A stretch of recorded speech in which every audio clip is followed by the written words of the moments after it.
আমি চতুর্দিকের আওয়াজ বন্ধ করে দেই, পাখির আওয়াজ বন্ধ করে দেই, পশুর আওয়াজ বন্ধ করে দেই, সিএনজি ড্রাইভার আর অটো ড্রাইভারদের গাড়ি গ্যারেজে জমা দিয়ে দেই, সব দোকানদার ব্যবসায়ীরা যার যার কর্ম ছেড়ে তারা ঘরে ফিরে আসে, চতুর্দিক বন্ধ করে দেই।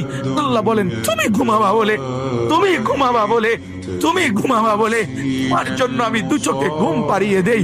তোমারে আমি মাথা ব্যথা দেই নাই, তোমারে আমি জ্বর দেই নাই, সর্দি দেই নাই। আজকের রাত এই জ্বর সর্দি থেকে মুক্ত রাখছি, তো আমি আল্লাহ তোমাকে ঘুম পাড়াবো বলে। তোমার মা অসুস্থ, বাবা অসুস্থ, ছেলে অসুস্থ, স্ত্রী অসুস্থ, যদি এমন বিপদের খবর হইতো তাইলে তুমি ঘুমাইতে পারতা না। যদি তোমার পায়ে ব্যথা হইতো, আমি 2 মাস বহু রাতকে রাত আরামসে ঘুমাইতে পারি নাই, আমার পা ভাঙে গেছিল, আমি রাতকে রাত অঝরে কাঁদতাম, আল্লাহ তুমি আমার শিফা করে দাও, সুস্থ করে দাও। তাহলে আমার বন্ধু আল্লাহ বলে বান্দা তুমি ঘুমাবার জন্য আমি রাত বানালাম, আওয়াজ স্তব্ধ করলাম, দু চোখে ঘুম পাড়িয়ে দিলাম। তুমি দেখো না বান্দা, চতুর্দিকে খাট পাওয়া যায়, বাজারে আলম পাওয়া যায়, লেপ